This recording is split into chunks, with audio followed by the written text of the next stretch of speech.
This is about the whereabouts of children. This would be about them being able to take the children, conducting removals, and where the children live, where the children are best kept, and also care proceedings. So like when the children, which is the most important part about what I'm trying to explain, is the care proceedings for the children and where they end up being placed. So the judges would then place the children in care. So the social workers and the CAFCAS officers would get involved. The CAFCAS officers are the ones who would advise the courts, and the social workers are the ones who would directly input and either suggest that it would be in the best interest for the children to be in certain situations that deteriorate their mental health and their well-being, okay, which is care. So care homes. Okay, so this is what I really want to talk about today, and this is what's really going to get the grift of what's going on in our society. So we have children being placed in private care proceedings. They're being placed in private institutions. Okay, so they're not government ordained, they're not government funded, they are a private sector. Okay, so I don't see how you can monetize children. I don't see how you can monetize children and end up with a private corporation, unless there's something going on that's corrupt in the first place. So the reason why I say this is because this world is riddled with paedophilia and children being misplaced, going missing, things like this. So this would be the reason. There is a reason why this takes place, and it's actually strategically done, which is unfortunate. So in this one, I'm just going to quickly go down because my phone cut off what it means to be in social, what the differences in public sectors are, like for social working and stuff like this. So you've got social services, they're corporate based, right? So corporate based is council, so all councils are corporate based, and then you'll get the CAFCAS officers, which are private sectors. This is a private sector which is privately owned, but it's funded through a government source. But I don't understand why it's private, but might be a reason, and there's always a reason, right? And these are all the pitfalls as well, why corruption takes place, where the children are, and why the children go missing. So the CAFCAS officers are only supposed to be advising the courts, and sometimes what you'll get bully CAFCAS officers who will get social services involved, push it into a public law. So what's public law and the difference between private law and public law? Private law, you have to pay for it. Simple. Public law, you don't. So social workers are being seen as public sectors, which is interesting because it's only because they're probably ordained to have more power than a CAFCAS officer. But in real terms, if there's embezzlement going on within the children, this is the main concern, because they're placed, so the social workers and the CAFCAS officers are insisting that the children aren't safe in certain areas and putting them in worse situations like care homes. So they're not being regulated. The children aren't being regulated once the children have been removed from parents or caregivers. Usually what happens is, after, they will not check on the children. They will leave the children in them conditions, and it would be unknown to them as well. But as long as it says it's a corporate child care home, they just leave the children there. And 9 times out of 10, that's what they do. So the CAFCAS officers and the social workers will come round and just invade your space, for example. They'll do it until it gets to the point where you either have a mental breakdown because they're always coming in your house, and they're just literally it's like Cinderella when they rip her dress off. It's kind of like that. It's sad because there's a reality here at play, and there's a lot of paedophiles within that system, and a lot of the women who do it aren't nice women. Subconsciously you can see it in their eyes, and I've noticed is that they don't care about the children. They just want their money in the end. They want the financial beneficiaries, they want the benefits. Okay, so the reality is that when you've got people like social workers and CAFCAS officers getting benefits for a system where you take the children, and a lot of the times it's under pre-crime. So what's pre-crime? Pre-crime is where it takes place and it's unjustified because there's no crime committed. Okay, so you can have a nice house, you can be tidy, give them everything they need, have routine, right? Give them stability, give them education, okay? Tick all the boxes. But if that social worker isn't nice, that social worker can literally just destroy your life, okay? Now, some of them are told to do it by the judges, some of them are told to do it to create a direction for predeterminism, because they've already pre-crimed it. So you can't, if you understand, they've already done it on a pre-crime basis, so there's no reason to take children in the first place. That's obviously an area of concern and an area of corruption that needs to be dislodged. And this is the primary reason why I'm doing this, because there is pre-crime that's taking place in the system, and this is justifying the removals of children, like lots of them. There is an issue actually when it comes to different countries and people who are from different countries, which is interesting because they are more likely not to take the children from the different countries. For example, UK is very diverse. They're more likely to take children from their own country. Now, why is this? And do this to the children in their own country? Because they would have to answer to the embassies, okay? So they would have to answer to like the Polish embassy, for example, or something like this if it's Polish, or they would have to answer to these embassies. So they tend not to take the children from the different countries, like Russia, for example, because these are the children who are more likely to be saved and find the corruption in through the system itself. So this is why they tend not to take the children from different countries who've come here, but that might change in the future, I'm just being honest.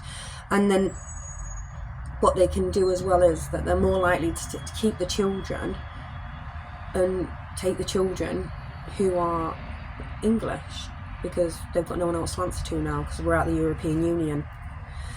So this is another issue. Since we've been out of the European Union, they've been taking more children than they have any ever before. Since, like, I don't know, probably since the spike came last time. What you'll notice is, if you want to know where the children, what happens with the children is the population will decrease. So this is how you can tell when they've taken a lot of children, because the population will decrease. And this is how you can always tell whether the children of, if you look back in history, there's a timeline of like when the baby boomers were, and then you'll see like a decline, and this is where they do it. They do it in generations, I believe. They take children in generations, so they're more likely to take the English children as well than they are the foreigner children as well. So just to get this into perspective, a lot of the times these children that are being placed in like care homes and things like this, I've heard them be called nonce factories before. They're in survival mode, okay? A lot of these children are placed in private care homes, okay? So they're owned by anyone. For example, there was a case about Leeds Council employing somebody who's it's been on a sex offender register for raping a minor, have access to, or build and have a care home, okay? So a lot of these times, these people who are putting these children in them places, they're not checking the care homes. They're not checking whether the children are safe in there. They're doing it in your home, and then they're going off and doing it, and they're letting them go into these places like caravan sites, for example. So this is one of the other ones that have been major that's come out, that the children are being placed in caravan sites. So who's attending to these children? Nobody. I mean, what is it, one big caravan, or is it like loads of little ones? And then you've got to realise that who's looking after these children individually in these places. right? So we know that there's a lot of corruption taking place, and this is why it needs to be dissolved. Okay, this is why the understanding, for example, pre-crime, so you're taking children on a potential basis that a crime can be committed, so it hasn't been committed, to take the children then to vulnerable situations where they are 8 times more likely to be abused, right? And they are enforcing under a court of law with judges, okay, at a magistrate level, not at a crown court, because I'll go into that in a second, but they're doing it under a magistrate's, okay? So they're pushing aspects of potential harm to put these children in these areas. So what would that generate? It would generate money to put children in care homes. That's a corporate, okay, role, okay? So the governance of our magistrates are placing the children in a corporate-based owned childcare placement, and this is like a home for them to be, because they say that their parents aren't good enough under a pre-crime rule, okay? So a lot of the times all they need is like one social worker to say what needs to happen, and then the children are taken, okay? And I don't see how they're even allowed to take children from parents. I don't see how they're allowed to do that, okay? So there's a big question mark over why they're taking the children anyway. But to take it under pre-crime is an aspect of corruption, okay? This is corrupt, okay? Your system under a magistrate's is corrupt for this, okay? So this should be illegal, right? They used baby P to do this, okay? This is because she had an illness, so she was likely to have harmed, but a social worker left her with the baby, right? So you can understand that this does take place, right? However, if there's no sign of this taking place, the likelihood of a mother to hurt her child is very low anyway, right? It's very low, unless you're not a good person, right? So obviously, like, criminal records might be a good one to look into. Violence, if they've been violent to somebody else, or they're more like, and they've been in trouble for it, are they more likely to be violent to their children? And this is sort of the way you should be looking at this, not because I know people have had no crime, they've never committed a crime, and they've taken children on pre-crime basis, which doesn't correlate to a truth. So a lot of the times these social workers might be insecure, okay? Insecurity issues, or a desire to acquire finances. So usually there's only like a 2-way slot for these people to commit against a child, because that's what they're doing. This is how I understand it. You are committing offences to children by taking them away from their parents, so you've committed an offence. So it's not under law now, but to me, this is me telling you, just like the pre-crime shouldn't exist, that you have committed a crime by taking them children away from their mothers and parents for no reason, right? So this is what needs to change. So I don't know what Starmer's talking about recently with the current affairs of benefits, but the reality is that the benefit system should really sort of decrease just because you found more jobs. So just find more jobs and it will decrease naturally, the benefit system. But the reality is that if we was compare, do a comparative understanding of this, is that social workers get money, okay, for rehousing children or putting them in foster care. So they get money, so they get £1,000 to put a child into care. I think it might be more now. So each child that gets put in childcare, like in a foster home, okay, they get £1,000 each straight away. So there's financial revenue in placing them children in them places, which is absolutely bonkers, because it encourages them to act in a way where they are doing it for their own financial gain. Okay, so a lot of these people turn into very evil people. Okay, social workers, CAFCAS officers, the lot, they get beneficiaries as well from it. Like the CAFCAS officers, they also get beneficiaries from pushing it and putting children in care homes. So where do these people sit on a Kabbalic understanding? They sit here. Because this is where your desire is, and this is where, and maybe an aspect of insecurity might be in your Kabbalah. There. So, if your desire is to acquire, I don't know, a sofa, you need a new sofa for your house. So these social workers will act accordingly, right? Because they need £1,000 for a new sofa.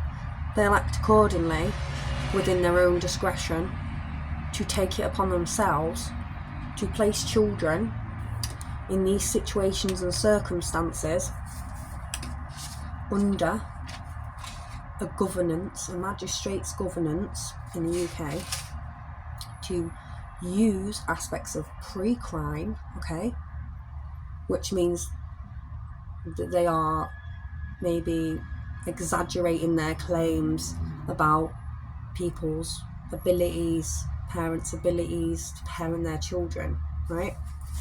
So they can also be lying to do this.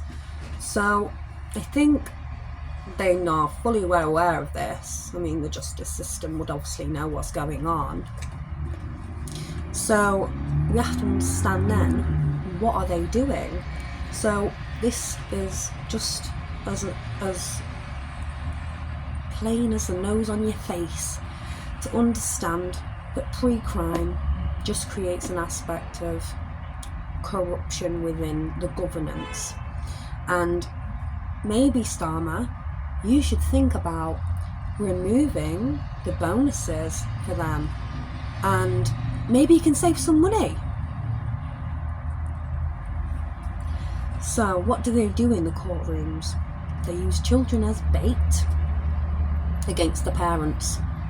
Okay, so they once they've separated you and your children, it's very difficult to get them back, because they're under now the state, which is a corporation council. It's a corporation, and it's called a council, and they've taken them. And this is a corporate understanding then, because they're going to use your child as a financial commodity. So they use them as bait against the parents, okay? So they use them as bait. So they get mum and dad to fight, or they'll get somebody to fight. So it'll be like a solicitor and a social worker to fight. But then at that point, if it's not theirs, then it's just role play, isn't it? So this is how you can understand the fabric and destruction of our next generations if you continue to act like this. Governance. So the problem really lies with, there's no logic to understanding aspects of pre-crime. There's no aspect to understanding cooperation, because there's no truth in it in the first place, so why would you even go that far? And the harm is not measured, okay? So there isn't any harm, so how can a harm be measured? And it's all classified, so how can there be any aspect of public opinion within regards to the welfare of the children? And ultimately you need to understand that it's conspiring, because you're not aiding and abetting a child-centred approach.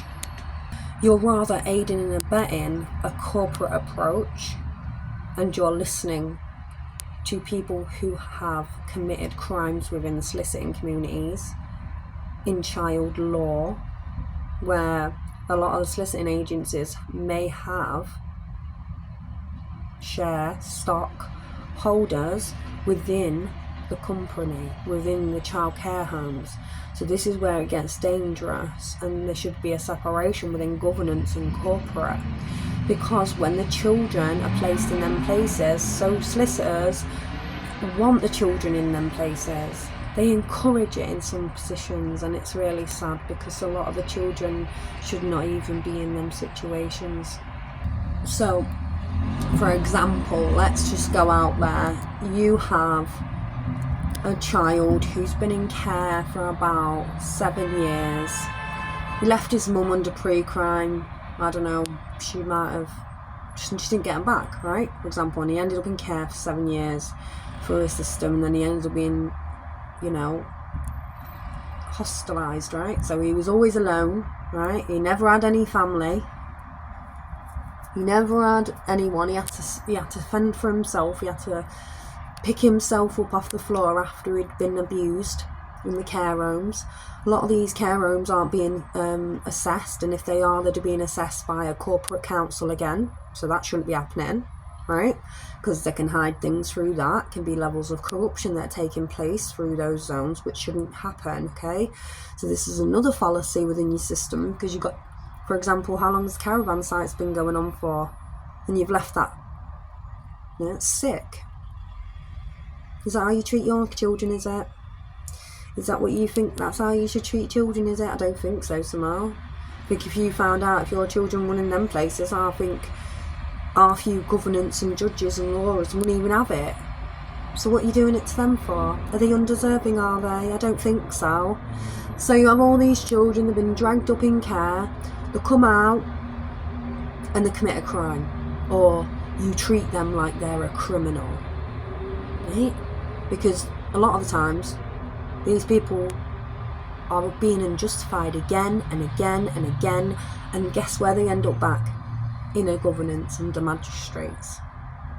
And the likelihood for these people to commit crimes is higher because of the way that they were treated in care. So whose fault is it? Is it the governance fault? Because it looks like it to me. Because at the end of the day, you lot are the ones who are passing the buck on all these children, and then you look at yourselves and you go home and you got your £5,000 house. I mean, you got your £5,000. You've got your financial beneficiaries putting a kid in care. Okay, you got your £5,000 you put in your house. What about that child? Did you put that child in the better place? Did you? No. So what do you think is going to happen to you, yeah, as a social worker on a Kabbalic stream? Like, what do you think is going to happen to you? Do you think you're going to rise? No, you're going to be inverted. That you're going to go down now because you did that out of you lied. Okay, so if you did it under a pre-crime and children don't deserve to be there, and you weren't supposed to do that, you're going to go into an inverted state here.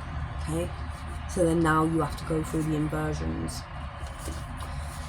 You can be pushed into them as well if you're a child, which is rather disgusting, isn't it? So you can understand that woman that's took that money is now sat in an inverted state. She's probably got something wrong with her. She's got mental health issues now. She's probably already had it anyway because of the kids that she did it to before. So a lot of the times people don't realise, but like it will affect you. For example, you might be inverted where you can't lose that weight. I can't lose this. I don't know how I can't lose this weight. I can't lose weight. I just keep putting it on. I can't stop eating, stuff like this. And because you're in an inverted state here, because you've stolen stuff that's not yours to take. Okay? So when sometimes people get medical issues, you have medical stuff wrong with them and that, when it's self-inflicted, you'll know why. Because what you've done. And sometimes though, some people don't, they'll just have mental health issues and stuff like that. So that'll be on the highest stream. So they'll be like up here somewhere. There. You'll have mental health issues up there, right? They'll catch up to you. let's just finish it off now. Let's get back to the crime, understanding this. Basically, the way the system's run now, with the children, how many children are being placed in care, the amount of children being placed in care, I mean, it's absolutely ridiculous. In care, where's care? Well, anywhere, right? They put them in caravan sites, right? Smell like mould. You can tell, right? So, when this has happened, we know that you've broken the law, okay? So, you've all inverted yourselves. As understand this. I'm not going for you. I'm just being honest. So you've all inverted yourselves because you've been doing stuff that you shouldn't be doing, putting kids in care that you shouldn't be putting in care. You're the judge as well, so you're overruling everything. So this is the matter of understanding. I wanted to be a judge once. I wanted to be a judge. After I studied my criminology degree, I wanted to be a judge. Right, but I had a child. I had Mason. So I wanted to do this. So I'm kind of glad I didn't now. I'm kind of glad I didn't, because I'd be a right mess. My Kabbalah would be ruined.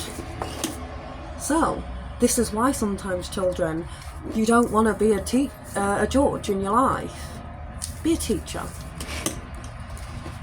Be a good teacher. And so the point is that you can, as children, right, you can grow up then, you always have your moral compass, right, never mind what these lot are done, you can sue them later on in life, and that goes for all children that have been in care, if you're listening to me, because I know a lot of people listening to me, I don't think they do, but to help the children, right, you can sue them as well, you can sue the malpractice of how you've been treated and stuff. So when you get older, you can do that.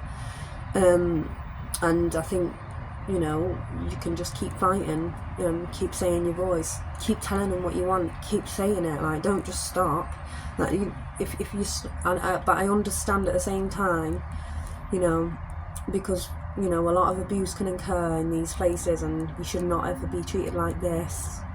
Especially if, like, your parents haven't done anything wrong and they've just made lies up about it to justify what they've done. It's so sad just to see this, I know people that have been in care and they're older now, and just to see them, and it's that you can tell that they've done something spiritually to fracture people, okay? And it's almost like, it's sad, because if I was you, I would just literally educate yourself and just keep going, okay? Learn, okay? And you can come to your own conclusions, and one day you might be able to change something in the world, or at least express your opinion, and somebody else might pick it up for them. So then we can actually make a change in this world. So, you know, all you lot that have been in care and all that, you need to be speaking out. You, the elders, the adults now, the 18-year-old plus, you lot need to be speaking out about it. There needs to be a platform for these people so that they can tell, so they can say what's happened to them, and maybe a change can take place. But I also agree, declassified documents need to happen as well, and it should happen before they're allowed to do removals as well. And there should be advocates that go in there, not social workers, not solicitors, and not people who have corporate interests within anything. And they should be the ones who primarily take care of the children, not CAFCAS officers, because they're also part of it as well. They get financial beneficiaries for this. And, you know, I just think it's rather disgusting. You know, solicitors, they like to play to and from a law. They like to play to and from a law and see the loopholes. So, you know, they're just using children as bait. Social workers, CAFCAS officers and solicitors, all using children as bait. You sit in fields in splendour. That's how you see it. And the reality is that you're all inverted. And this is why I say that you probably all have mental health issues, because what you've done to the children. My name's Gemma Hayley, I'm a criminologist, mother of 2.